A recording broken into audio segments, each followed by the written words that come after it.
Troublemakers, we gather here today to mourn.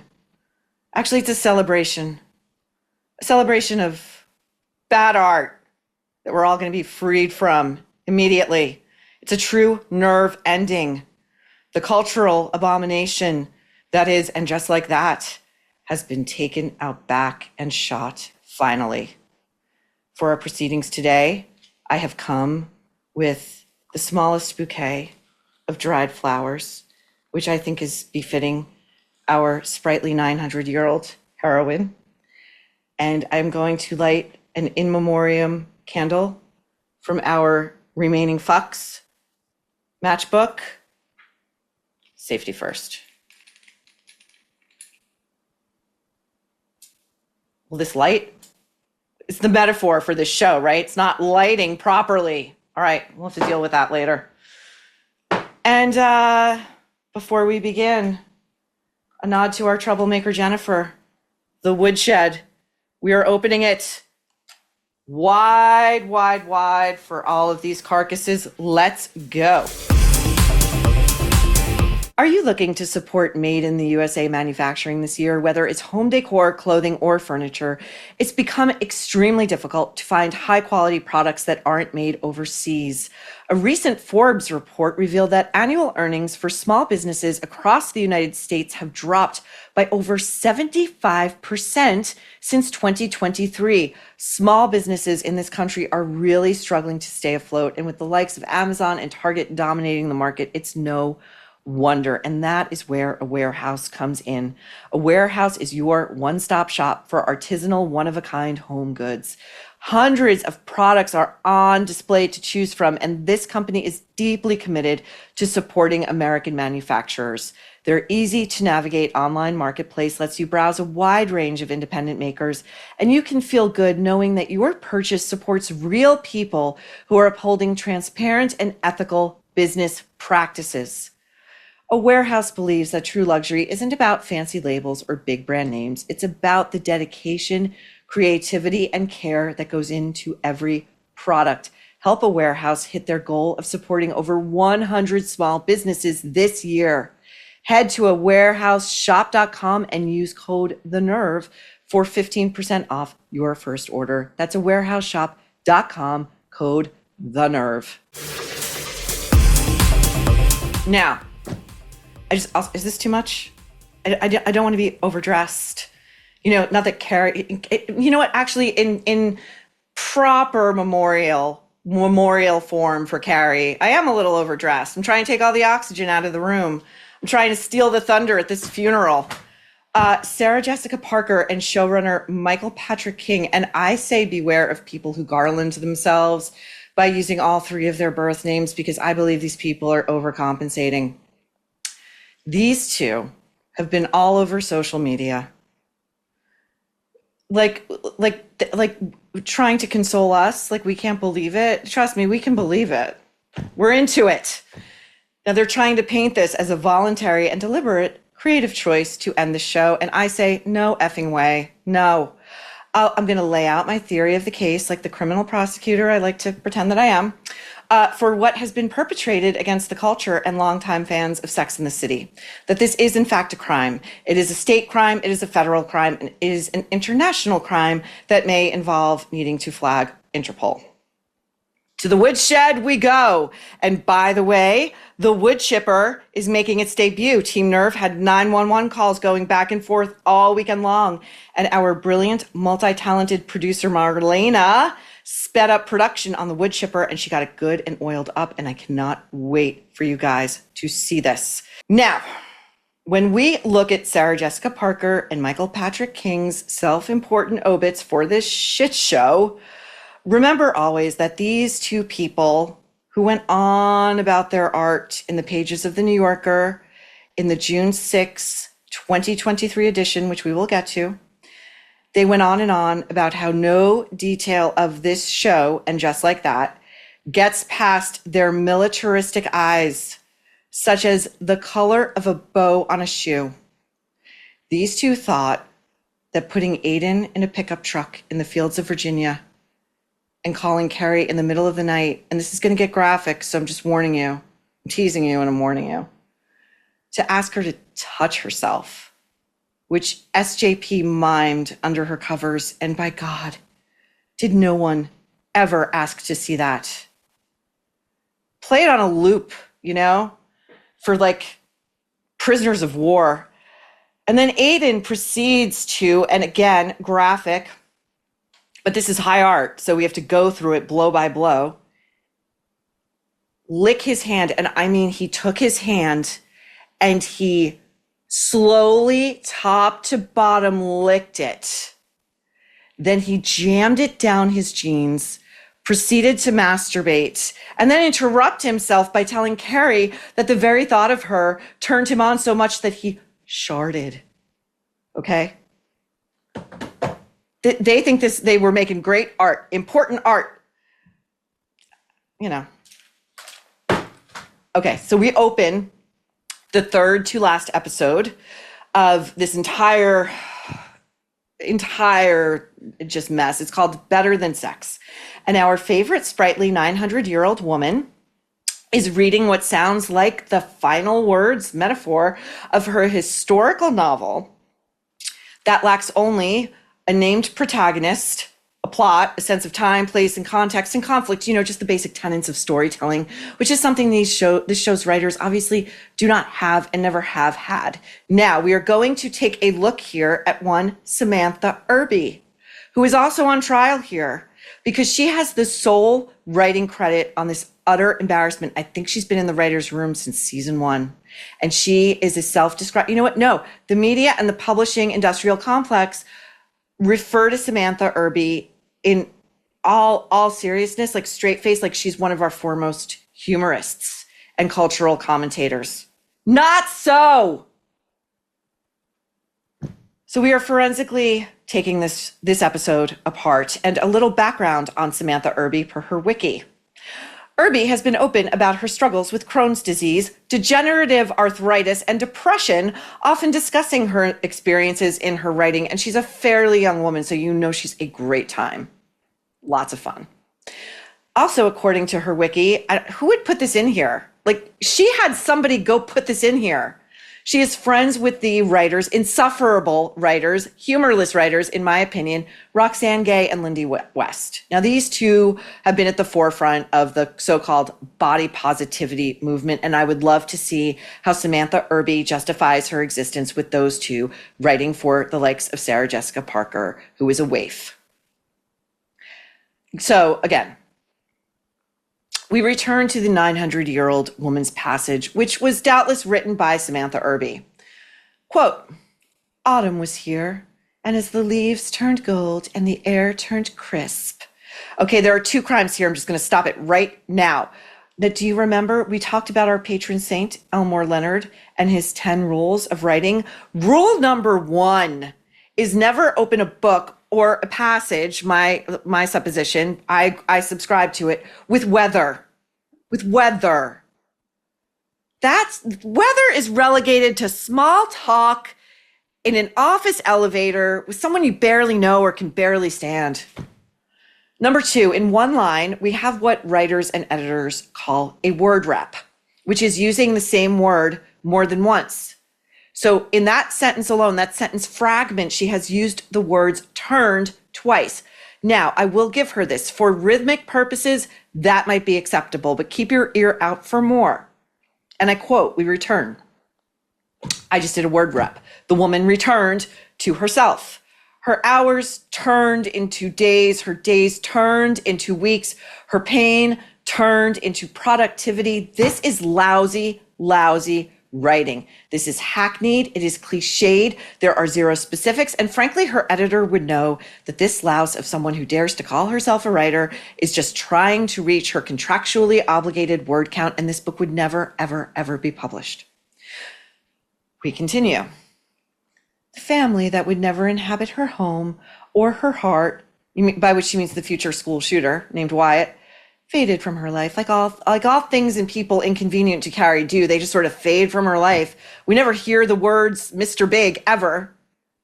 It's like she was never married. She literally said in one episode this season, "I was never married." All of this, by the way, just happened like a second ago. We return. the way the golden leaf faded to brown at her feet. This is sloppy, slop heap. A quick fact check, asking Google AI, tells me that it typically takes a leaf 1 week to turn from gold to brown or red to brown. So has the woman been struck by what we'll call nerve paralysis in her garden for an entire week? What is she, a statue sitting there waiting for a leaf to turn brown at her feet without dying of starvation or dehydration? Now, to our ending. She had done all she could. She had done all she could. She had done all she could. This struck me as a very lazy, humorless callback to one of the worst scenes ever committed on the original SATC. And that includes the pun that I will not and never have repeated. Here we go. You have to forgive me. This is her plea after cheating on him and Aiden all over town with Big. You have to forgive me, Aiden. He's impassive. You have to forgive me. You have to forgive me. Oh, that scene was terrible. The acting, the writing, it was awful. And it's Pete Carey. You have to forgive me. Well, why? Why? She doesn't say anything about why she's sorry or how sorry she is. In fact, she doubles down and he says, I don't want you to see that guy again. A perfectly logical request. And she says to him, not happening, but I'm going to whinge and moan over here. Okay, like the baby she is. Back to this episode of And Just Like That, Carrie saunters down to her waiting, scotch-swilling British writer. We're going to get into the way he swills scotch, because even that just bugged the shit out of me. Her house, by the way, is now suddenly fully furnished and decorated because timelines mean nothing to these writers. And here he sits, this guy named Duncan, astonished that he is in the presence of such a titanic talent. Here we go. My dear, if I drank as much as you deserved, I'd be returning home to Mrs. Thatcher schnockered every night, and she would not appreciate it, nor would my rapidly approaching deadline. Oh, God, please don't tell me that helping with my book has put you behind. A little. But worse, it shamed me. Okay. You've got to scroll back a little bit. And again, if you're listening to this episode, I'm going to implore you to watch it because it's all audiovisual. We're doing a ton of, we're showing the perpetrators in action. Okay. We caught them on surveillance footage, red-handed. So Duncan says to her, yes, in fact, actually reading your book about the woman, we don't know what's happened in this book really at all, except her lover comes back and dies. He says, yeah, it's put me back. I'm going to blow my deadline, which, by the way, writers always blow their first deadline. It's a common knowledge in publishing. The first deadline's never the real one. Anyway, he says, yes, in fact, I have. And Sarah Jessica Parker's Carrie closes her eyes, sighs, and shudders a little bit. It's like she's had like a mini orgasm. She's so thrilled by this idea that he sacrificed his own attempt at creating something meaningful to tend to her bullshit over here. Okay, it's not enough. We have to get some more gushing about how writing just comes so easily to Carrie. So easily that her first draft of, by the way, her first attempt at fiction, it's very hard to switch gears, is a jewel. It's a masterpiece. And as a writer myself, this really offends me because, as discussed previously, everyone's first draft is for shit. I don't care who you are. To quote Ernest Hemingway, there's nothing to writing. All you have to do is sit down at a typewriter and bleed. But not our Carrie. Not the best sex writer the local penny saver's ever seen. So now we've got some more groveling at Carrie's feet. And really, these are the feet of Sarah Jessica Parker, who is psychologically fused to this character to the point of psychosis. Take a look. Really? Is it indulgent? No, don't worry. I'll let you know if the prose gets too purple. Okay. Now, you steeled yourself. The opening paragraph of chapter 16 is too purple. It's lavender at its worst. Oh, well, what do I know? I only have 5 best-selling books. I have 7. My biographies are 700 pages long. The plots are already written for you. So again, that is this entire effort of reviving Sex and the City and we're at, it's like its peak, its apex. It's to satiate the ego, the monster ego of one Sarah Jessica Parker. This guy is a literary, respected historical biographer. He's got 5 bestsellers, which is like very few writers attain. She goes, I have 7. First of all, we saw in the original series, like her first book was a collection of her shitty columns. Her second book was on, I don't know what it was. Was it the second book where she bought Berger the like $900 Prada shirt he didn't even want? And he was like, lady, you're shaming me. You're emasculating me. And she's like, what? Huh? Do I look like I'm bragging that I'm way more successful of a writer than you are? Yeah, you do. 7 books. Get out of here. Oh, and well, you know, your plots are already written. Let me tell you, as a writer of nonfiction, most recently Ask Not, it is a heavy lift to take real people who everyone thinks that they know, and tell a story that they've never heard before that is nonetheless true, and present these characters in 3-dimensional detail that makes it feel like you're in their heads and their hearts. It's not nothing, Sarah Jessica Parker, who I cannot believe is still on the Booker Prize committee. I mean, everybody's a starfucker now. Everybody. Okay. Now, of course, Carrie talking down to Duncan and asserting what a superior writer she is. By the way, after he's just done her this massive favor of being an unpaid first reader and blowing his own deadline to do so. Of course, this makes him want to ask her out. But not before he remonstrates himself on the way out of her door for not finishing his biography of Maggie Thatcher. And he asks himself to her, what the bloody hell takes me so long? I don't know, quality control? Anyway, now we cut over to Miranda's apartment, her brand new apartment, and for which she paid blithely $150K over asking to secure before it hit the market. And this clip exists so that we can see, really absorb what wardrobe put this character in. Miranda, you pulled this place together pretty fast. Steve, I bought it fully furnished. Okay, look at what she is wearing. It is like a maroon, long knit skirt. Again, this is supposed to be summertime. It reads as knit to me, with white, like a white detail, like graphic that's very unattractive. And then on top of that, she's wearing this very loud yellow crew neck sweater. And it's got this horrible, like almost like a tic-tac-toe graphic in blue. I mean, she looks like she does have some kind of true undiagnosed mental disorder, like a mental illness. And that would track because, again, so many atrocities have been leveled against us by this show that until I get reminded, I legitimately forget that we saw Cynthia Nixon and all of us were like, please don't go there. Please don't go there. And they did. They put her in bed with Rosie O'Donnell a few episodes back. And that is how bad this show is, because every week it tops itself until you forget a moment like that. Okay, so anyway, you know, drowning in wealth, Miranda and Steve. In comes their loser son, Brady, the aspiring chef. This is a very underdeveloped character trait. You know, they constantly have to give us expository dialogue, which is like, you know, the stuff where they're like explaining motivations or characteristics that they can't otherwise elegantly just show and not tell, the way good dramatists should do. Okay, so now Brady is announcing that he's done at the slop heap that his father's running over at Coney Island, that little shack of hot dogs and fries, and he wants to go to culinary school now, and he's gonna impress them and try to get them to pay for it, which they're like, yeah, you're gonna get an education. Finally, you're gonna do something with yourself. He's 20 years old. He's still living at home. He's slinging burgers and fries on the boardwalk at Coney. Okay. So he presents them with their meal, and the camera makes a point to stop and look at the plate of food, and it's a mess.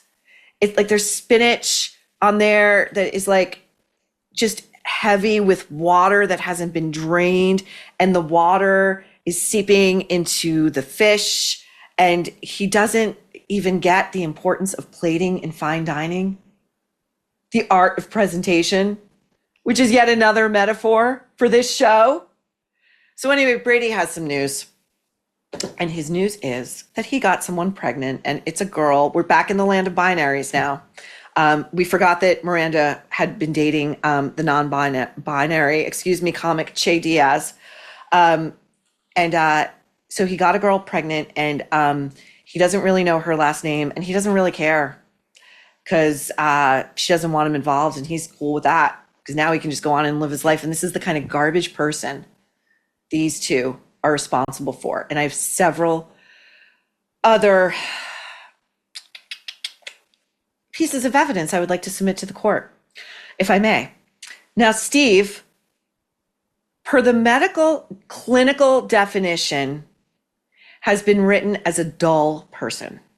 Now, this classification is typically reserved for those adults who have difficulty finding the right words, who exhibit slower thought processes and reaction times, and who have difficulty concentrating, focusing, or comprehending. These people typically have an IQ of 80, and that is what they have done to Steve. Now, Miranda and Steve, who themselves Brady is the product of a surprise pregnancy that Miranda almost had an abortion, famously on Sex and the City, and then she decided to keep the baby. That's pretty revolutionary stuff. But, again, Cynthia Nixon, the reports are, and they've not been denied because it's a flex for her. Cynthia Nixon said, I will come back only if you can turn Miranda into me, a miserable, humorless woman who has left her husband of many years and the father of her children/child for a lesbian and becomes a humorless social justice warrior/activist and, dresses terribly, dresses like she's like legally blind. No offense to those who struggle with legal blindness. It's real. But she spent season one. So she and Steve, my thoughts are racing so quickly. I'm going to try to slow them down. They spent season one shrugging their shoulders at their teenage son, who was busy having loud sex all over their townhouse and who would come down with whatever girl he was banging into the kitchen, half dressed and still sweaty and smelling of sex, to ask, where's their favorite ice cream carton? And Miranda and Steve would shrug and what are we going to do? Wonk, wonk. So they're shocked. Again, that their 20-year-old son, who still lives at home and has no real career path or drive or ambition or truly a sense of responsibility as exhibited, knocked up some girl he was partying with while drunk one night. And they start yelling and carrying on like it's the end of the world and a total shock that this is who they have raised. And Steve at one point yells at Brady, I will lay you out. Nobody talks like this. This woman who wrote this episode, she lives in Kalamazoo with her wife. I don't think she knows a lot of straight guys. I don't think she likes a lot of straight guys. And I don't think she knows how they talk. They don't talk like that. And now this is where Cynthia Nixon, the real Cynthia Nixon, comes out. The real Cynthia Nixon, who we recently saw on Instagram wearing her version of a MAGA cap, which instead read, make abortion great again. And again, as I've said, the most pro-life among us, I think we can agree, regard abortion as a tragedy. So Brady has told Miranda/Cynthia says, well, how far along is she? And Brady says, oh, she's visibly pregnant. I ran into her on the street, it's happening. She's visibly pregnant. Watch and listen very carefully to this exchange. Watch, here we go. Okay. How pregnant is she? Very. I bumped into her on the street where she works and she was clearly pregnant. She said that's the only reason she told me, because it was so obvious. How do you know it's yours? She said so. But it sounds like she sleeps with a lot of people. Where did you get that from? Well, so do you know if she's planning to keep it or put it up for adoption? Okay, number one, Cynthia Nixon also is a misogynist. She's a self-hating lesbian. She says to her son, who knocked up a stranger having unprotected sex, oh, she sounds like a whore. She sounds like the town bicycle. Now, when she says, do you think, is she going to keep it? or give it up for adoption after he says she's visibly pregnant. That's Cynthia saying, hey guys out there, it's totally cool to abort a baby that could survive outside the womb at this point. Okay, she is disgusting. She is disgusting. And I really hope the worst for her career. She is such a piece of shit. Okay, now it's time for a tone shift. Now, after Steve again yells at Brady, and I quote, "You have fucked up your entire life," which imagine your son, who full well knows his origin story, that he was an unplanned pregnancy between a parent. Miranda and Steve were not together when she got pregnant by him. Remember, he was getting, he had testicular cancer, and was having one of his testicles amputated, and she gave him what he called a mercy F, and then she got pregnant. So then Steve tells Brady, "You have fucked up your entire life." Literal dialogue. What does this writer think the character of Brady is going to interpret? That he was a huge mistake, and that Steve would have had a much better life if he hadn't been. There's only one way to interpret that shit. Okay, so then Cynthia, as Miranda, does a 3-way call with her pals Carrie and Charlotte. Now, we just had a very dramatic scene in which this 20-year-old kid who is a loser, but was nonetheless traumatized and has terrible parents. So little wonder, she's calling them for some solace and advice. Why you would go to Carrie Bradshaw for advice, I have no idea. Anyway, she's calling them for advice. Now note the music underneath. And this scene follows directly the big fight scene at the dining room table. Take a look. Okay. Brady got somebody pregnant. Oh no! Oh my. He came over to dinner tonight and dropped that bomb on Steve and me. I didn't even know Brady was seeing anyone. He isn't. She was just a hookup. Oh no! Oh, that's my worst nightmare. Oh, I'm sorry. I'm making this about me. This is about you. Please, can it be about somebody else? Well, Okay, 2 things. I don't know that we were able to hear the score in that clip, but it is a very whimsical score that is meant to tell the audience to take this scene for laughs. So we just went from high drama, your life is ruined, what have you done, to, oh my God, you guys, can you believe it? Brady's so wacky. He knocked up some filthy Brooklyn hipster. God. Now, I do wish Mad Magazine, much as I wish Andy Warhol was still with us,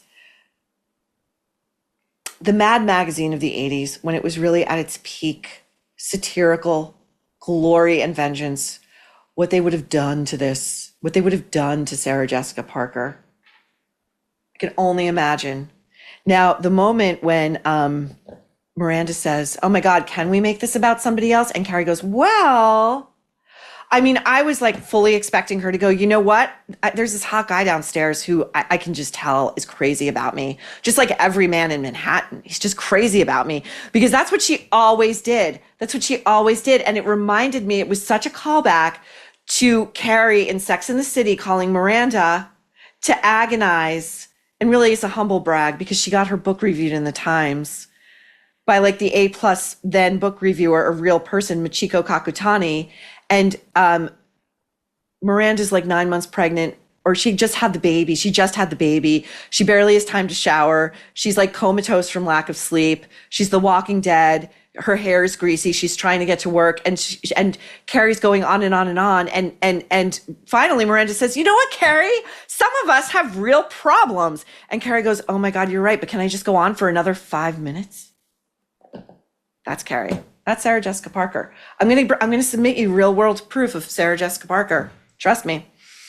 You know what else? You know how people like to make puns of dogs' names? Like, this is tangential, but I've met a dog owner whose dog was named Marissa Barkate, which I thought was really cute and funny. Mariska Barkate, after Mariska Hargitay. And it was obviously done with affection, but you never hear of anybody naming their dog Sarah Jessica Barker, do you? And that's because dogs are just too pure to be befouled in such a way. Okay, let's take a quick break and we will be right back. What if you could delay your next 2 mortgage payments? That's right. Imagine putting those 2 payments in your pocket and finally getting a little breathing room. It's possible when you call American Financing today. If you are feeling stretched by everyday expenses, Groceries, gas bills piling up. You are not alone. Most Americans are putting these expenses on credit cards, and there doesn't seem to be a way out in the near future. This is where American Financing can show you how to use your home's equity to pay off that debt. So call American Financing today before you get to a point where you can't make those payments anymore. Their salary-based mortgage consultants are helping homeowners just like you restructure their loans and consolidate debt, all without upfront fees. And their customers are saving an average of $800 a month. That's like a $10,000 a year raise. This is fast, it's simple, and it could save your budget this summer. So call now before it's too late. 866-885-1332. That's 866-885-1332, or visit americanfinancing.net/nerve.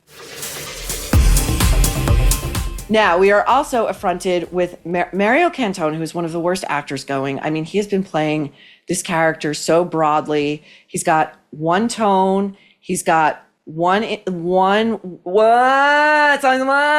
so big. It's always big. He's always at like 11.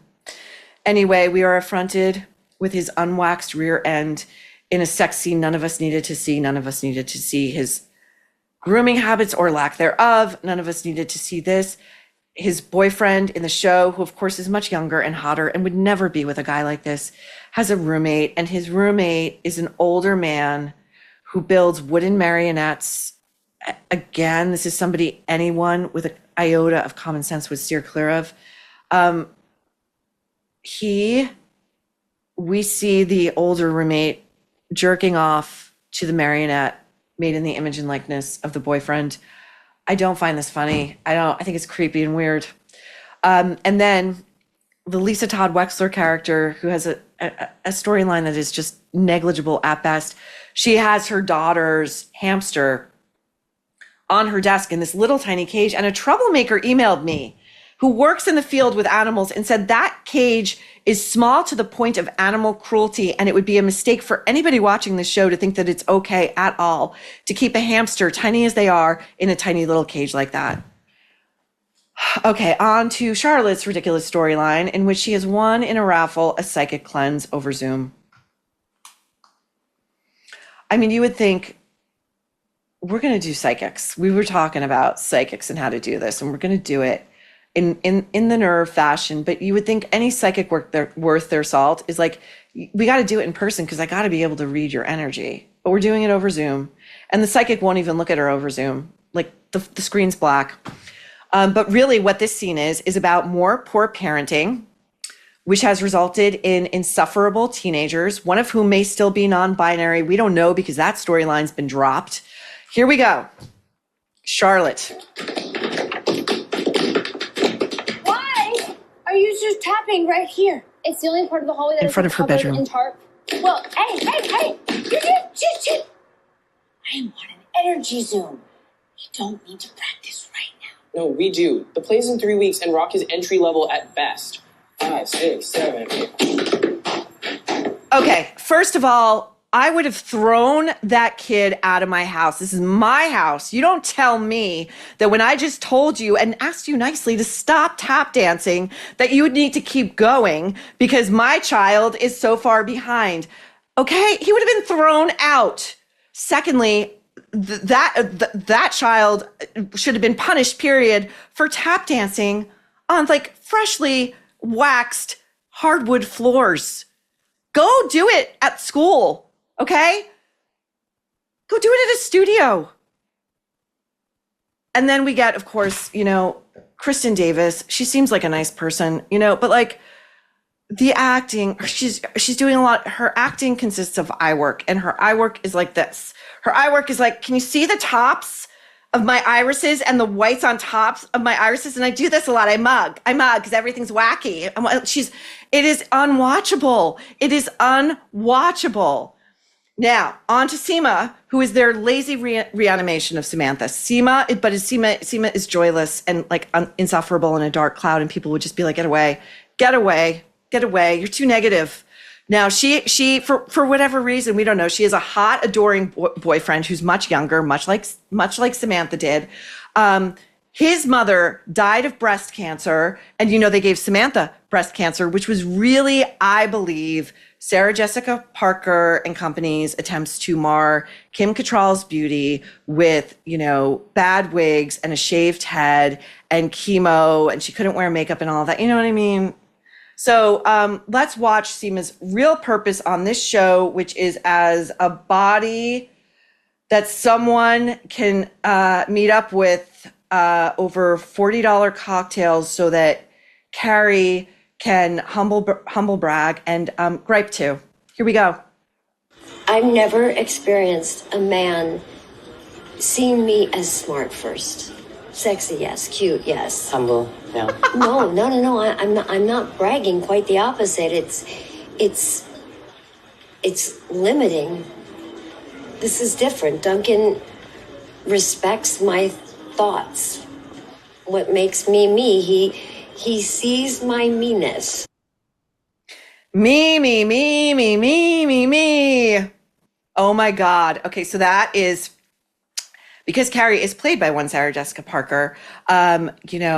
She's just marveling that of all the men who've taken a tumble in her bed, none until Duncan have been able to see past her undeniable, breathtaking beauty, her sexiness, her charm and charisma, just a winning personality. But the beauty's the number one thing, and they've never been able to see past that and into her genius mind, as exhibited by a novel called The Woman, since Duncan. Okay. Now we're going back to Miranda, who again once a sophisticated, powered lawyer, and who would just inherently know in muscle memory the legal ramifications of stalking her son's baby mama and going to confront her under the guise of, I'm just a stranger, peppering you with questions. She would understand the legal implications of this, let alone how unethical it is. But, I guess we need comic relief. So here comes Miranda with Charlotte. I mean, Carrie would never, lower herself. And so here's Miranda, peppering this girl who is, again, we're very classist on the show because she's not even a stylist. They're horrified to learn that this girl is not even a hairstylist. She is a shampoo girl with tattoos. The horror. It's Rosemary's Baby. Here we go. Mia. Don't go, please. I shouldn't have gone, undercover. But I just found out and I'm still processing this. I hope because there's a baby coming, we can have some kind of a connection. So our family can get to know this little boy or girl. Little boy or girl. You're so binary. Okay. Again, she would have pulled out her card like, hey, I'm cool, I'm hip. I went out with a non-binary concert comic named Che Diaz, who was also a podcaster. No, we've forgotten that. Okay, again, this is not the writing of a series that knew it was wrapping up.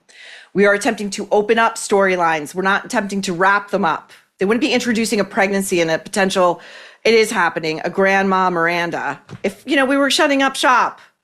So back to Miranda being utterly unfeminist and thoroughly judgmental, sneering and condescending. And what is she doing? I think she is trying to shame this girl into an abortion because while she's getting her hair washed by her, she's like, how do you know who the father is? I mean, don't you think you should get a paternity test? This is ostensibly a stranger before Miranda reveals herself, peppering this. I mean, she would have been thrown out on the spot of that. They don't play. The Brooklyn hipster does not play, trust me. Now, back to Duncan at Carrie's, and oh my God, the way this guy opens his teeth and curls his lip while drinking scotch, it's like masculine, like real man cosplay. Like he takes the highball and he brings it to his mouth and he pauses before it hits his mouth and he curls his upper lip under to display all of his teeth and some gum. And then he opens his mouth and slugs it back. You know that kind of movie way of drinking scotch? It's kind of the way Tom Cruise like eats popcorn when he's in a, like, It's very performative. It's ridiculous. He's like a full man, right? Until he goes Samantha Irby's version of full Brit, and he yells up to Carrie. This is Samantha's version of how British people talk. I've been waiting a fortnight.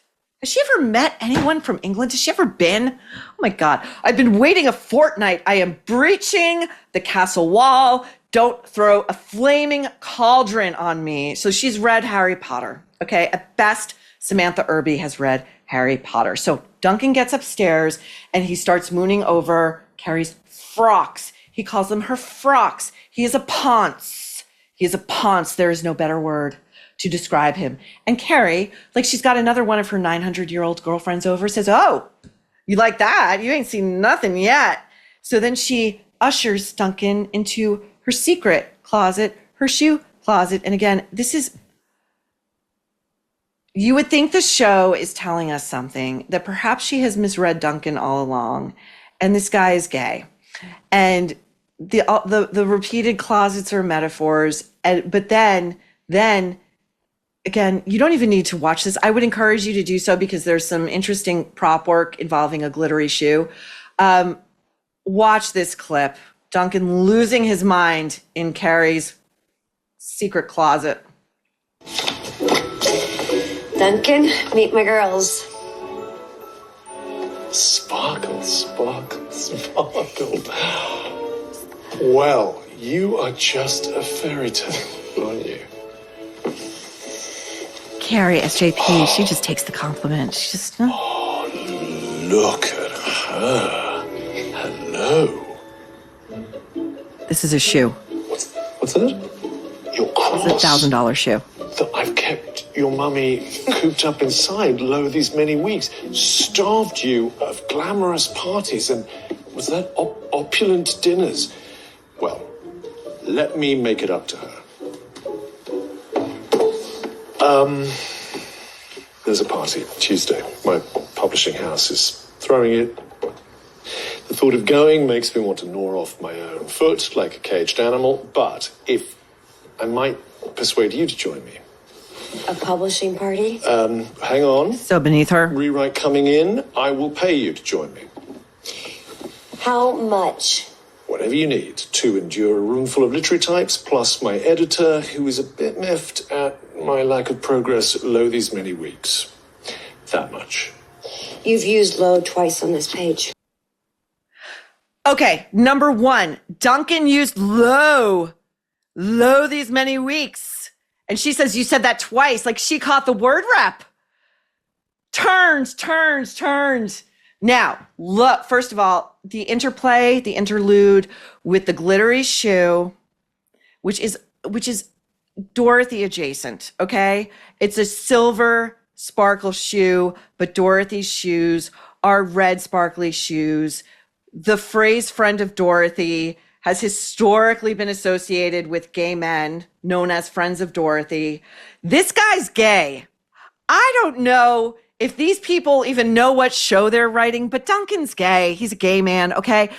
But he said, lo these many weeks, whatever, days, twice. And that says to me, now I'm tethered to reality. I know that, and just like that was obviously in the can before the nerve was ever born. But I would like to retroactively assert that Duncan is a troublemaker. He is a troublemaker who snuck into Carrie Bradshaw's hearth and home under false pretenses. And his job is to sabotage her fucking book, which sucks. Okay, now.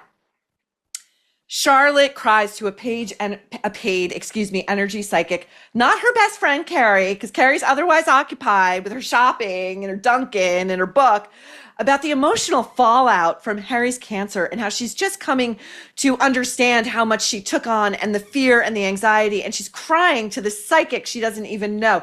And then Lisa Todd Wexler's husband loses his run for comptroller. Why they couldn't give this guy a glamour like election to pursue, a mayoralty, a governorship, something, anything worth sinking our teeth into. But the comptroller, the guy who runs the money, It's so boring. It's so boring. And then he loses and they go home. They're all wearing $100,000 worth of clothing. They go home and they talk about how he miscalculated by not trying to appeal to the working class vote. But then someone else says the working class vote is garbage. Who needs them? And then Lisa, again, this show is so classist.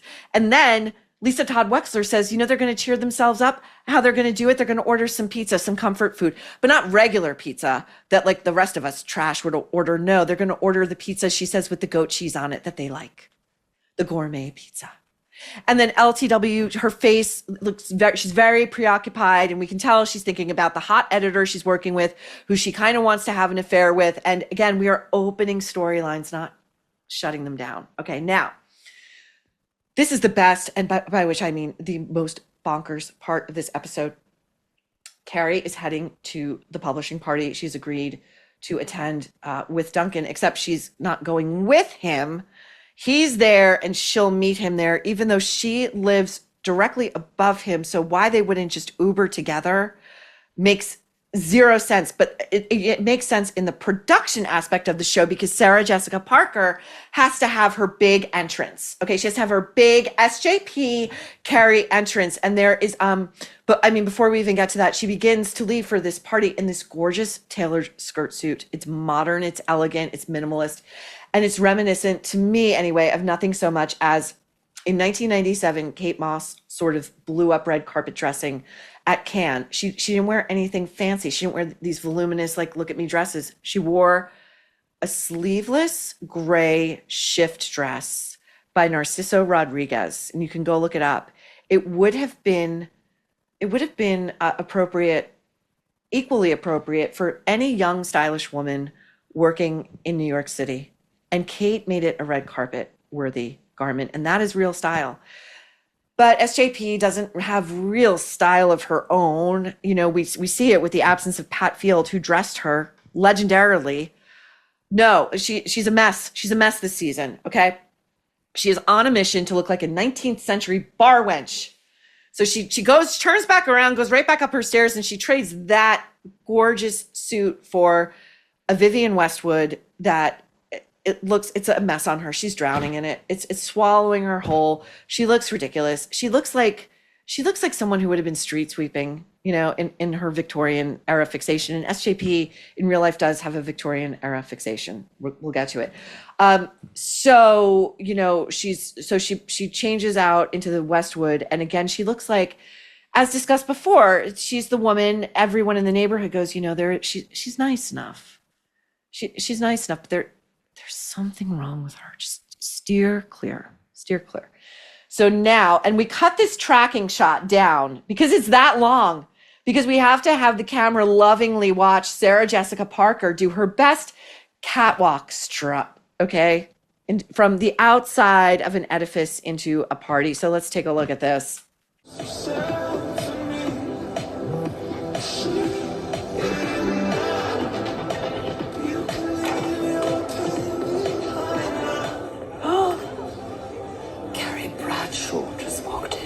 What is she wearing? It's fabulous. I've been desperate for eons to get her to one of our events, but why on earth is she here tonight? It's not even a good one. I invited her. How do you know Carrie Bradshaw? Now, there is a commenter on Vulture talking about this episode and this scene in particular, who I suspect is an insider, and I'll tell you why. But before I get to that, I just want to say that would not be the reaction of anyone. First of all, those kinds of book publishing parties are dead. If you're listening, that thing is being held in like a 5-star, glamorous, modern venue, okay? Those kinds of things are dead in publishing. Book readings don't even really happen much anymore. Book launches, they're very rare, and often, if you see an author on tour, they're usually paying for themselves to go on tour. They're usually doing all the legwork themselves.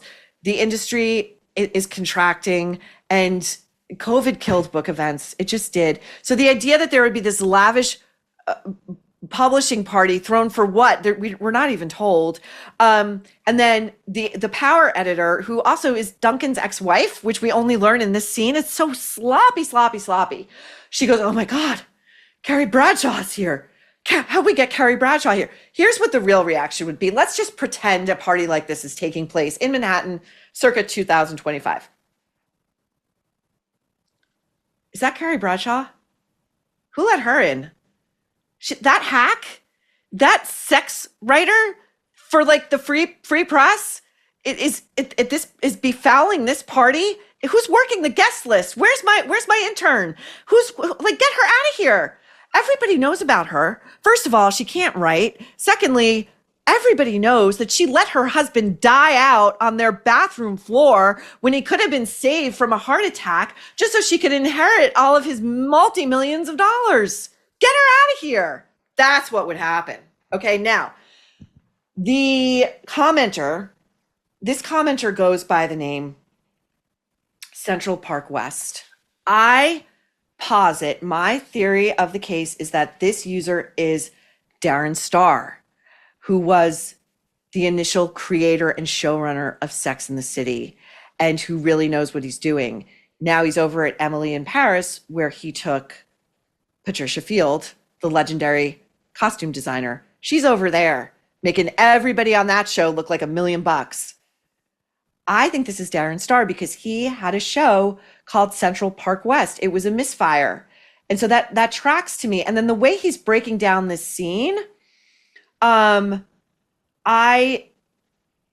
think it's him. Okay, so I'm going to read this comment from user named Central Park West. Carrie hated being a sex columnist. So much dismissiveness in literary and intellectual circles. She would have been dismissed at this party. That scene with Petrovsky and his peer friends in the original Sex and the City at Pastis. Perfection. One of the snobs that is friends with Petrovsky asks Carrie, "Are you an artist as well?" She says, "No, I'm a writer." Novels? "No, I write a column for a newspaper, The Times, the New York Star." So she managed somehow in SATC to make an exciting and interesting life for herself despite this shortcoming. Could have been so interesting if AJLT had explored with depth and nuance and verve what happens to literary it girls, which she was at best an it girl, and media darlings as they inevitably age or leave the scene. Sally Quinn excluded, and Sally Quinn is a deep cut. Wife of Ben Bradley, another show. I think this is Darren Star, and I think he knows what he's fucking talking about. Okay. Now, Duncan, at the end of the night, tells Carrie how he feels about her. And of course, how he feels about her is that even though he's a gay man, he's hopelessly in love with her. So let's see how this monster that is Carrie Bradshaw finds new ways to be thoroughly, singularly awful. I think you're wonderful. And apparently, Again, a so tiny does little everybody else in orgasm. New York. Tonight, I discovered Another Carrie one. Bradshaw, you're a thing. And I discovered you're A a third. mess. Okay, she receives all of that glowing praise and his vulnerable admission that he thinks she's wonderful, but I think really he's a troublemaker on the make. And she says, "Well, I discovered you're a mess." She is such an asshole. She is such an asshole. And then, of course, that makes him want to ask her inside to continue this lovely evening. And she just shakes her head no. She just shakes her head no. And she's doing, in the episode where she broke up with Aiden, like a week or so back, she was doing this terrible mouth work. And what she was doing was almost chewing the insides of her cheeks with her lips closed and then attempting to gnaw on her own lips from the inside out. And she does more of this awful mouth work in this scene as well. And I know where she lifted it from. And we're going to get to that too. And you're going to die. You die. So now, of course, Carrie's initial no sets up one of the hoariest tropes in romantic dramas and comedies, which is the frantic run back to the discarded lover by the lover who has suddenly decided after months or if not years of mistreating this person and taking them for granted that they suddenly cannot live without them and they must rush back into their waiting arms. And I find this a very dark message. And we'll get into it when we do our, piece on the death of the rom-com. And this show, by the way, goes in the bucket with Lena Dunham, destroying rom-coms. Okay, but in this case, so Carrie then has the sudden realization she's just tossed this guy away who thinks she's wonderful. And she says, "I think you're a mess." And he says, "Want to come inside?" And she's like, "I won't even dignify that with a verbal no. I'm just going to shake my head like you're a loser." So she gets almost to the top of her staircase, and then she has the, oh, eureka moment. No, this guy's for me. This guy's the one. So she has to descend like 3 steps to rush to get to the guy in the apartment below hers. The apartment she owns and he's renting from her. So she presumably has the key, but we got to rush so she can take her Vivian Westwood and have it. Take a look. He's looking at her wistfully. Up the staircase she goes. Turn, pause. What have I done? Duncan. He's right there.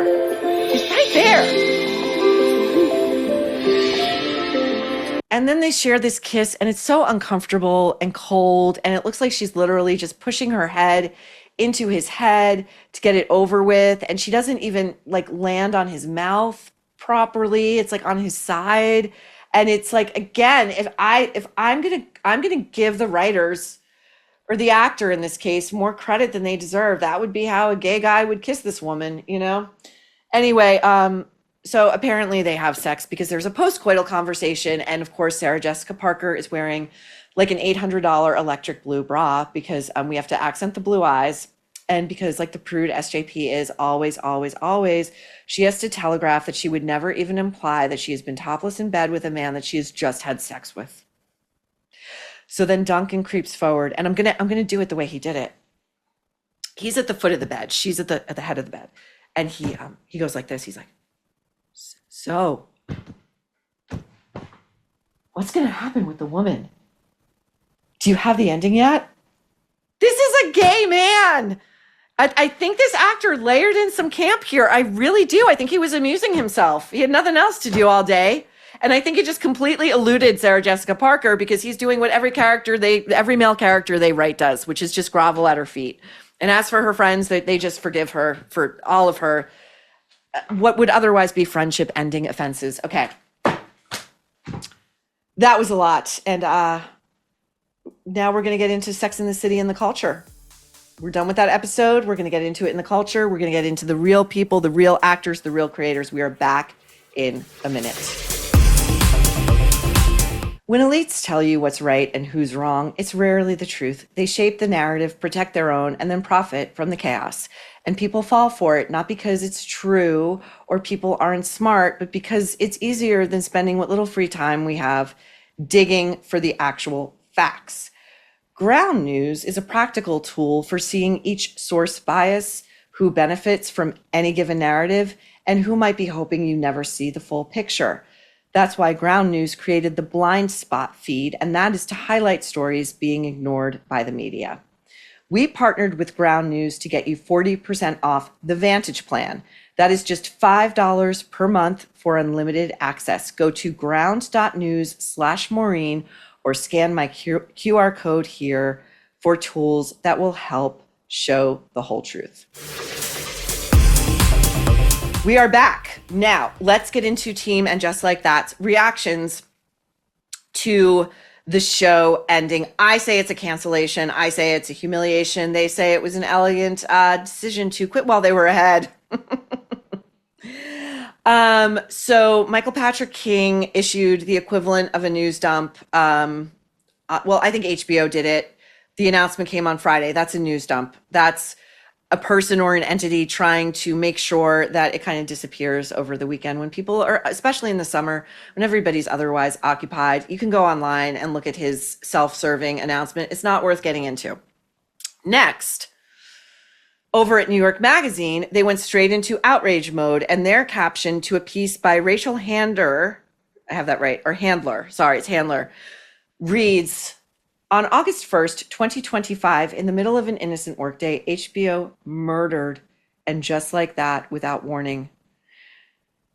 This is beyond tasteless because here in New York City, a little more than 1 week ago, a lone gunman armed with a long rifle stormed into a powerhouse office complex in Midtown Manhattan and slaughtered 4 innocent people, including an off-duty police officer, and wounded another. Legacy media wonders why it's dying. This got through layers of editors. Are you kidding me? Okay, further proof it was a sudden cancellation. Nicole Ari Parker, who plays Lisa Todd Wexler, didn't post her regrets until 9:30 p.m. 9:31 p.m. I marked it. I took a screenshot, Eastern time, and a more prepared actress would have had that post ready to go. It would have all been synchronized and choreographed. Now, I would also like to take this opportunity to remind us, because the slavering mainstream media sure won't, always lapping at SJP's heels, of what a true mean girl she is and how shabbily and terribly she treated Kim Cattrall, not only during the show, during Sex and the City's initial run, but after the death of Kim's brother. And how her mean, misogynistic, star-fucking BFF Andy Cohen helped do her dirty work. And not for nothing, Andy had a cameo on this season of And Just Like That as Carrie's shop boy, which says it all. They're very literal over there. So let's watch Andy ask Sarah Jessica Parker on an older appearance on Watch What Happens Live, which, by the way, SJP was just on his show a few weeks ago promoting this season. And again, it did not have the sound, feel, tone, and tenor of a final season. She was in full glory. Watch Andy ask his best friend, SJP. They've talked about it a million times, and she even says, we talked about it a million times.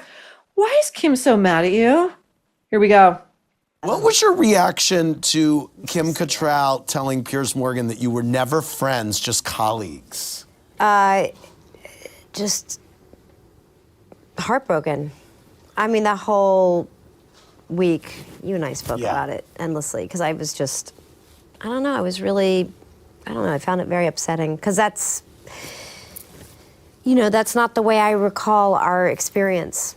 So it's sad. More mouth work. I'm kind of, I don't know.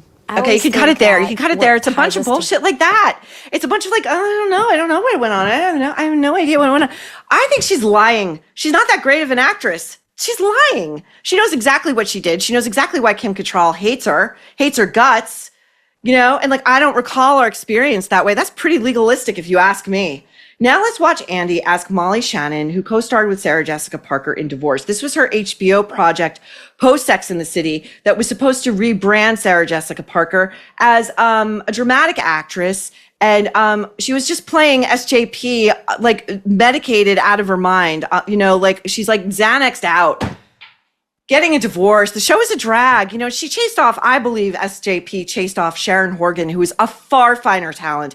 Sharon Horgan, who is a writer, an actress, a comic. She is so talented, this woman. And I think she chased her off. And if you have any interest in her, watch Catastrophe, which I believe is on Amazon. Incredible show, so funny. And watch season 1 of Bad Sisters. The second season isn't so great, but watch those. I highly recommend them. So Andy then has asks Molly, who has clearly been dispatched to carry the fetid water belonging to one SJP, why she thinks Kim is so mad at Sarah. Here we go. My question is for Molly. What was going through your mind when Kim Cattrall started a feud with your divorced co-star, Sarah Jessica Parker?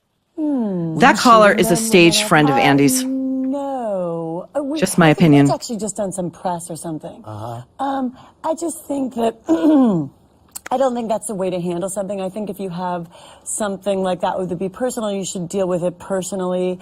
And Sarah Jessica's just the greatest. Andy's smirking and laughing. I didn't like it. You know what the answer is, Molly? This is none of my business. None of my business. I work with this woman. She's not my friend. I don't know what's going on in Kim Cattrall's life. I don't know what their working relationship was like. Don't ask me. But she had to make her get that check. Make sure you get to stay on the show. Do Sarah Jessica's bidding. It's so pathetic. Now, The Nerve, we here at The Nerve would like to set the record unequivocally straight. Sarah Jessica Parker offered her unwanted, unbidden sympathies publicly on Kim's social media to make herself look like the better person. And this commenter at Vulture, a site I avidly read, under a post dated February 13th, 2018, couldn't have said it better when another commenter defended Sarah for simply just offering condolences and like doing the right thing. This commenter says, except she didn't respond to an interviewer's question, meaning Sarah, in expressing her condolences. She posted them in public on Cattrall's social media after Cattrall had said late last year that she didn't consider Parker a friend. And that was after Parker had been on a social media /media campaign to blame Cattrall for the third movie not happening. That is what happened. And Cattrall herself addressed this intrusion on Instagram. And this comes from a New York Post report by Johnny Oleksinski. It's detailing how mean SJP and the other two women were to Kim. They froze her out of a group rental when they were filming in Atlantic City, among many other mean girl tactics. And here's what Kim had to say on Instagram. Quote, my mom today asked me, when will that at Sarah Jessica Parker, that hypocrite, leave you alone? She's talking to Sarah. Your continuous reaching out is a painful reminder of how cruel you really were then and now. Let me make this very, in all caps, clear. If I haven't already, you are not my friend. Stop exploiting our tragedy to restore your, quote, nice girl persona. And then Kim linked to the New York Post expose headlined, Inside the Mean Girls Culture That Destroyed Sex and the City. Now, before I get to our final evisceration of this corpse that, frankly, I cannot mutilate enough, let's turn to the social media posts of the cast. First, we go to the noxious Cynthia Nixon, who posted a 20-picture carousel. You would think she was leaving the White House. You would think she had just brokered a peace between Ukraine and Russia. This included images of the actress who played Che Diaz, but not one picture of Kim Cattrall, not one. Look at Cynthia Nixon's Instagram here, and I'm going to read one of my favorite comments. It's like you are acting like Kim Cattrall never existed. She was a huge part of your story, all caps huge. And even if you guys are having some kind of grudge, for her that is so disrespectful to act like she wasn't a part of this, and you need to thank her as well. Another comment, not posting a single pic of Kim is passive-aggressive times 1,000. Kristen Davis, again, her post is too boring to read, but check out the comments. One, love you, Kristen, but this show fucking sucks. Another, your friend Cynthia ruined it with her bullshit real-life ideologies. Truer words. Now, onto the New York Post, which they do iconic front pages, like they're pieces of art, I think. They made this cancellation the front of Saturday's paper. And if you're listening, the cover says, it blares, "They ruined sex!" ! Now, I love this cover, and my only issue with it is they used a cast photo of the original four, the original quartet, and I think they really should have digitally removed Kim Cattrall because she has nothing to atone for here. And we at the Nerve have put that right. We have redesigned the New York Post cover. It's the Nerve version, and Kim is absent as she should be. Now, per the Post report, this show was not only a colossal cultural embarrassment for a network like HBO, which prides itself on original, high-quality content. It's how they attract the talent they want. This show was hemorrhaging money, hemorrhaging. Here, a Hollywood veteran tells the Post, quote, "It does good, not great, and it's just too expensive with the actors, creator Michael Patrick King, and filming in New York City." And why are they filming in New York City? Because they barely use the city as a character. They could be filming in Toronto, truly. Now, this report says that when the series launched, and just like that in 2021, the three main cast members were making $1 million per episode or $10 million a season each for that garbage. Deadline reports that the season 3 premiere was watched by 429,000 households. That's down from a measly 463 in season 2. And I believe that accounts for a 3-day span of delayed viewing. So Sarah Jessica Parker, and gird yourself if you have not seen this on her Instagram. Michael Patrick King got to do the official announcement. I guess he's king bitch over there. And Sarah's the queen, so she comes in second, and she posted a 3-minute long. It's not a poem. She wrote it like a poem, but it's just like words stacked on top of words. And she's talking about the woman is Carrie, she, and it's like a million pictures of her in costume as Carrie and on the set and scenes of her. And we're going to show a little bit of it, but, and if you want to torture yourself, go look at the whole thing. But this is just to give you a taste of how highly Sarah Jessica Parker regards herself. Here we go. She crossed streets, avenues, Rubicons, so it seemed. She broke hearts, heels, habits. She loved, lost, won, In her tripped, sex costume as a candy leaped, striper. fell short and into puddles. Oh She my God. aged, Okay, enough. It's enough. It's got enough. It's wiser. enough. It's enough. It's enough. And, you know, I also think this is probably Sarah Jessica Parker trying to come to terms with the truth, which is that she has now successfully fused herself. It's like a welder just took a soldering machine, and here's Carrie and here's SJP. And like now they're Siamese twins for the rest of their lives. And, she long ago lost the plot, Sarah Jessica. And she also knows that now she will never, ever really get to play another character. It's done for her. It's done. She is in a prison of her own making. And I'm sure there will be another revival down the line. I'm sure of it. And I think that one will have Carrie abandoned alone in it'll be a 5-star nursing home. Like they have them in New York City, like really like nursing homes that are like the Four Seasons. And it'll be Carrie's adventures in batting off her geriatric male suitors with her walking cane and her bedpan. Like she'll have a Jonathan Adler bedpan or some shit, you know? Anyway. Do you remember this? So this also reminded me, thinking of where her head might be at right about now, because we haven't seen her for days. Really, we haven't seen her. If everything was great, trust me, we'd be seeing Backgrid would be called, TMZ would be catching her out on the streets of Manhattan, Fifth Avenue, doing a little, retail therapy, enjoying herself, having some really fancy meals. She's not. I think she's out at her beach house in Amagansett licking her wounds. I do. I think she is. And do you remember how she told Andy Cohen on Watch What Happens Live, that episode I was talking about from a few weeks ago, that so this is a hint to her massive insecurities. He's going on about what a great actress she is, and she's like, yeah, but Andy, it's not cinema.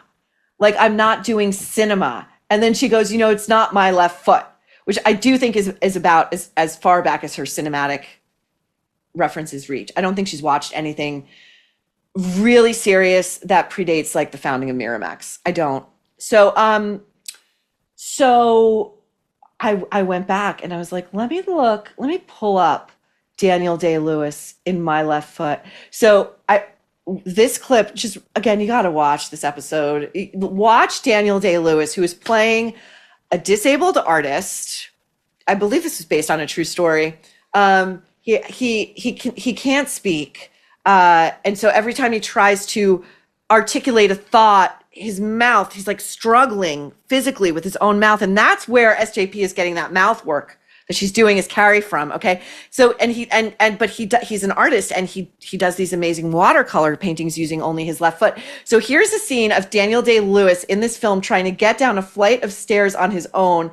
And just picture Sarah Jessica Parker attempting the same. Here we go.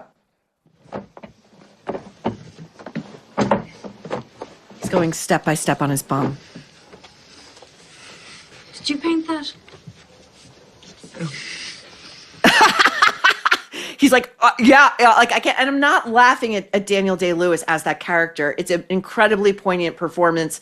I'm not laughing at anyone who struggles with any kind of disability. I'm laughing at the idea of Sarah Jessica Parker trying to pull that off and just dying in one of her 3 multi-million-dollar townhouses, or now she's down to 2, the one she used as a closet, literally as a closet she sold, going I'm capable of that. Why can't anyone see I'm capable? Daniel Day-Lewis's level of artistry. Now, finally, I was going to go longer on this piece, and we're running out of time. I mean, I could go to town all day long, but I would encourage any troublemaker. We could do this maybe as we're centralizing, another place for all of us to go and talk amongst each other. Go pull up this profile of Sarah Jessica Parker from the New Yorker magazine. This is from a New Yorker piece dated June 19th, 2023. She was profiled by a writer named Rachel Syme. And I don't think Rachel, first of all, you can see how I've just marked it up. I've front to back, I've notated it. All the evidence of the crime is in here. All the evidence of who the main perpetrators of this crime are is in this very piece. And you have to look at the portrait. This is so SJP. look at her in profile. She's always, when she means to look serious, she's always like casting her gaze upward with her kohl-lined eyes. And, you know, her mane of hair, which like in this series, she's wearing like 90 pounds of hair extensions. What typically does not happen as one ages is you like develop more and more lush hair, you know. Anyway, Rachel is hosting, she's going to be in conversation with Sarah Jessica Parker at the New Yorker Festival this year in October here in Manhattan. And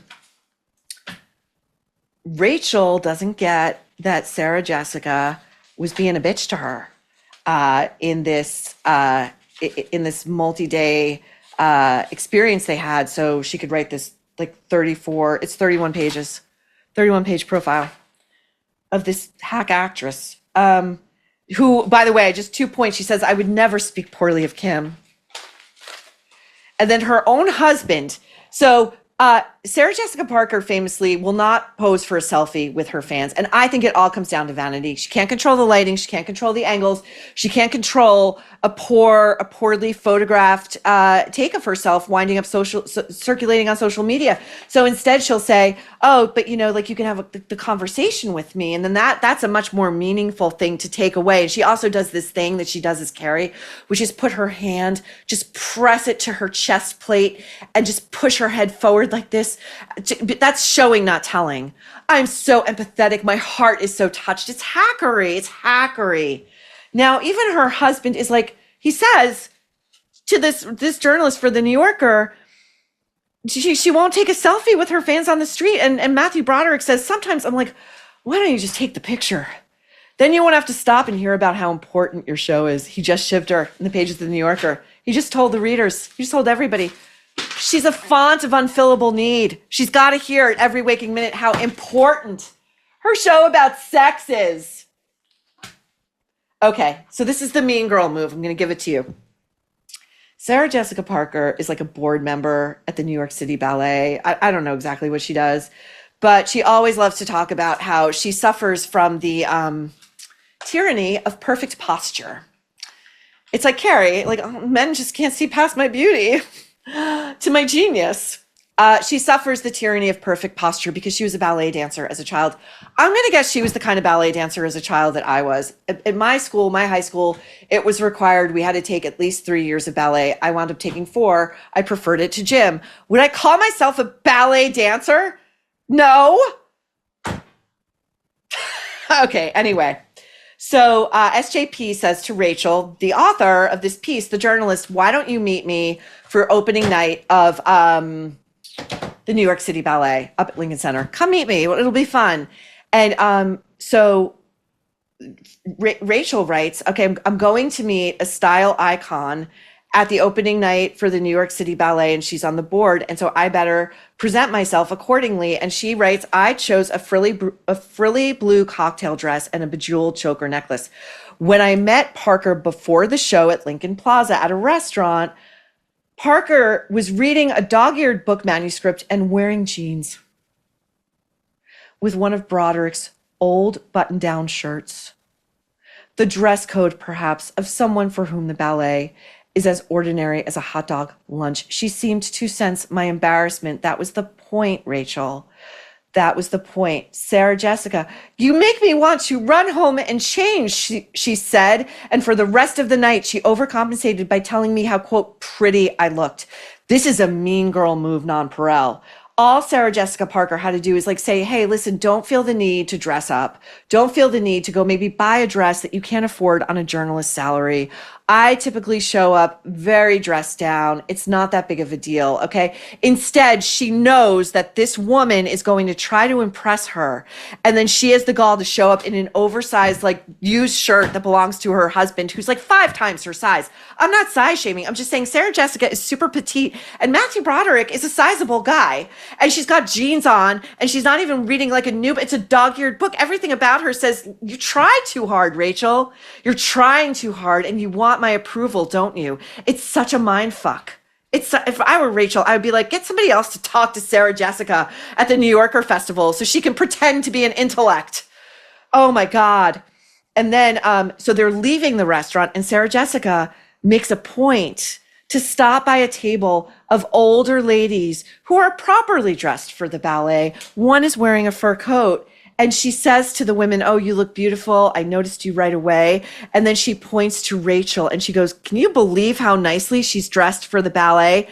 That is who Sarah Jessica Parker is. She is a mean, nasty piece of work who is forever jealous of far more talented actors and who is going to her grave.